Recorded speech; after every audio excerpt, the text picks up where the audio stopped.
Assalamualaikum warahmatullahi wabarakatuh. Alhamdulillahirabbil alamin. Bersyukur kita kepada Allah pada hari ini kita masih diberikan nikmat sehat dan nikmat kesempatan oleh Allah. Sehingga anak-anak Bu Guru kelas 1 walaupun kita belajar dari rumah tetapi alhamdulillah kita masih diberikan kesehatan oleh Allah. Tapi tetap jaga kesehatan ya sayang ya. Oke, anak-anak guru kelas 1, kita hari ini akan melanjutkan bahasan kita tentang mempelajari, memahami makna bersyukur, pemaaf, jujur, dan percaya diri. Namun sebelum kita mulai pelajaran ini, mari kita berdoa kepada Allah. Semoga ilmu yang kalian dapatkan hari ini bermanfaat untuk kita semua. Semua dalam keadaan sikap berdoa. Bismillahirrahmanirrahim. Rabbi zidni ilman nafi'a warzuqni fahman wasi'a. Amin ya rabbal alamin. Pada pelajaran yang lalu kita sudah membahas tentang memahami makna bersyukur. Dengan harapan anak-anak guru kita semua menjadi hamba Allah yang pandai bersyukur, pandai berterima kasih kepada Allah. Nah, pada hari ini kita akan belajar tentang memahami makna pemaaf. Memahami makna pemaaf dengan tujuan anak-anak guru bisa menjadi manusia yang pemaaf.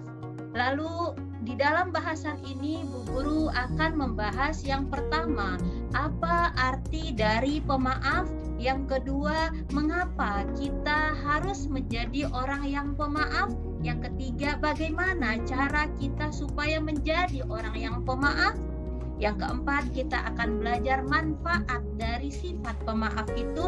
Dan yang terakhir, kita akan membahas apa sih akibatnya kalau kita menjadi orang yang tidak pemaaf.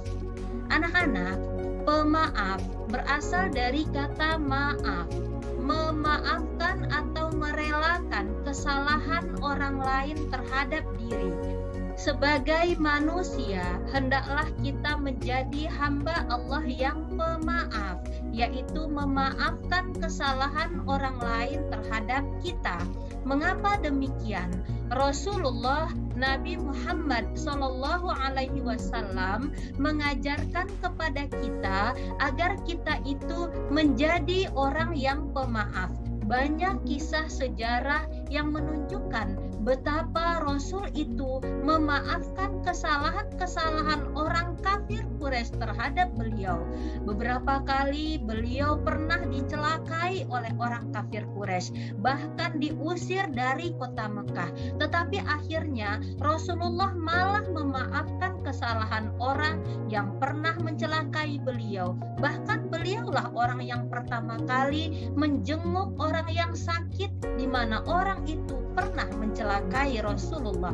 Itu di antara sejarah kisah Rasul yang mengajarkan kepada kita bagaimana kita harus memiliki sifat pemaaf. Allah Subhanahu wa Ta'ala memiliki sifat Maha Pemaaf. Betapa banyak dosa yang dilakukan oleh manusia. Satu manusia melakukan banyak kesalahan. Yang namanya manusia, seluruh manusia itu hidup tidak berbuat salah. Semua manusia pasti melakukan kesalahan. Yang namanya manusia adalah gudangnya kesalahan.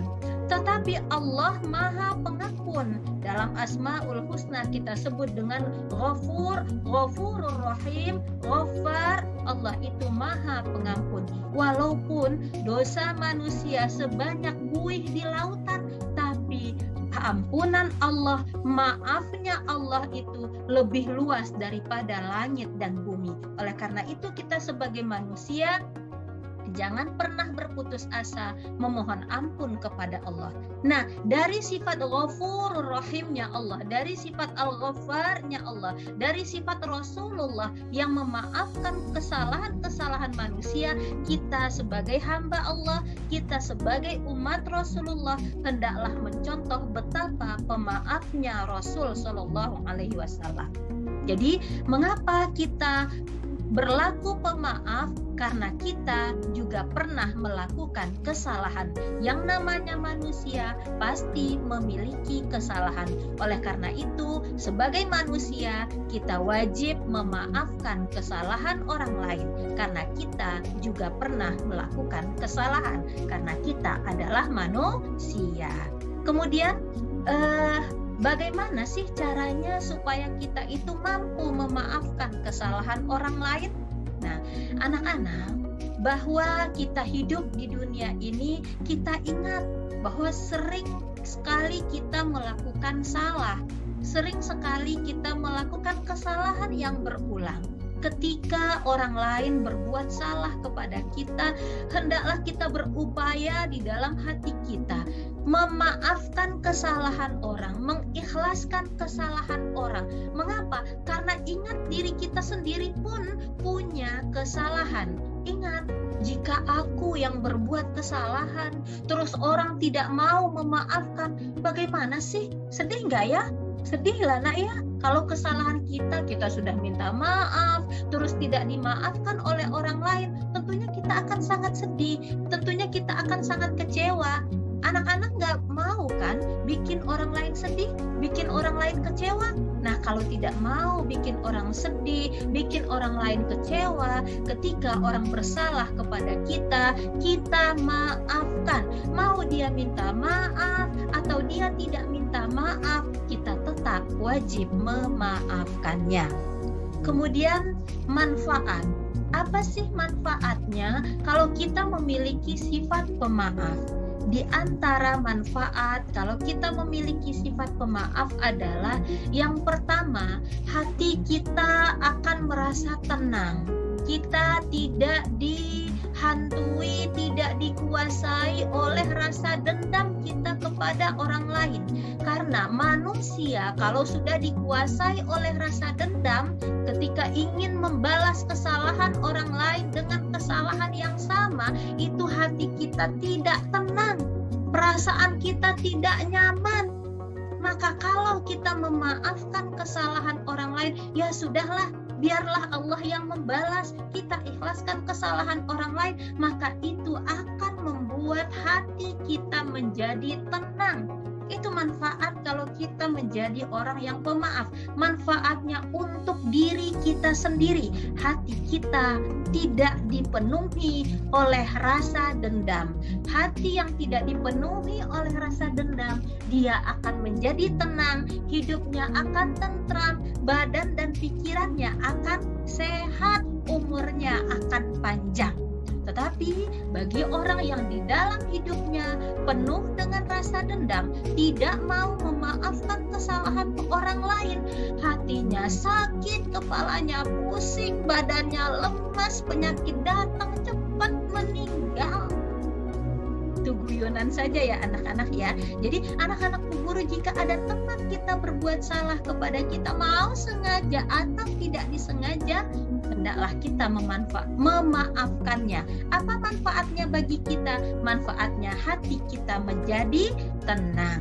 Kemudian manfaat yang kedua adalah orang akan merasa senang berteman dengan orang yang suka memaafkan kesalahan orang lain. Kalau kita suka dendam kepada orang lain, tidak mau memaafkan, orang tentunya tidak suka berteman dengan kita. Dan manfaat berikutnya, ayah ibu kita, bapak ibu guru itu akan sayang kepada orang yang suka memaafkan. Apalagi Allah, Sang Pemaaf. Allah akan lebih sayang kepada hamba-Nya yang memaafkan. Mengapa? Karena Allah sendiri punya sifat Maha Pemaaf. Jadi anak-anak Bu Guru, hendaklah kita menjadi orang yang pemaaf. Lalu apa akibat? Akibat bagi orang yang suka dendam, tidak mau memaafkan kesalahan orang lain, akibatnya hatinya selalu gelisah, hatinya selalu dipenuhi oleh rasa dendam. Nah, di sana setan akan berbuat, iblis menguasai dirinya, dia mau dan mampu diperbudak oleh setan dan hawa nafsunya. Nah, di situ orang tersebut akan rugi. Jadi akibat bagi orang yang pendendam merugikan dirinya sendiri, juga merugikan kepada orang lain. Kalau dia dendam kepada orang lain, bisa saja dia jahat kepada orang tersebut. Nah, itu akan berakibat tidak baik kepada orang lain. Jadi anak-anak Bu Guru, dari sifat pemaaf kita bisa mengambil kesimpulan bahwa yang pertama, pemaaf artinya orang yang mampu mengikhlaskan kesalahan orang lain. Mengapa kita harus menjadi orang yang pemaaf? Karena kita sesama manusia, kita juga sering melakukan kesalahan. Karena manusia adalah gudangnya kesalahan. Ketika orang berbuat salah kepada kita, maka kita memaafkan. Karena apa? Jika kita yang berbuat salah tidak dimaafkan oleh orang lain, pastinya kita akan merasa sedih dan kecewa. Kemudian cara memaafkan kesalahan orang lain adalah dengan cara ikhlaskan kesalahan orang. Ingatlah kebaikan-kebaikannya, cepat lupakan kesalahan-kesalahannya. Memang susah, tapi bukan berarti kita itu tidak mampu untuk melakukannya. Kemudian apa manfaatnya? Kalau kita mengikhlaskan kesalahan orang lain, hati kita akan menjadi tenang karena kita tidak diselimuti oleh rasa dendam. Akibat bagi orang yang tidak pemaaf, dia akan selalu dihantui oleh rasa bersalah dan dosanya. Hatinya selalu dilingkupi oleh rasa dendam kepada orang lain. Anak-anak Bu Guru, mudah-mudahan penjelasan Bu Guru tentang memahami makna pemaaf menjadikan kita semua menjadi hamba Allah yang pemaaf. Kita mencontoh walaupun hanya sedikit dari sifat Allah yang Maha Pengampun, ya. Kita coba diri kita supaya menjadi orang yang mampu memaafkan kesalahan orang lain. Mudah-mudahan bermanfaat untuk kita semua. Ya, kita tutup dengan sama-sama berdoa kepada Allah. Bismillahirrahmanirrahim. Allahumma arinal haqqa haqqa warzuqna tiba'ah wa arinal batila batila warzuqna jtinabah. Amin ya rabbal alamin. Tetap semangat anak-anak Bu Guru. Mudah-mudahan kita selalu dalam keadaan sehat. Assalamualaikum warahmatullahi wabarakatuh.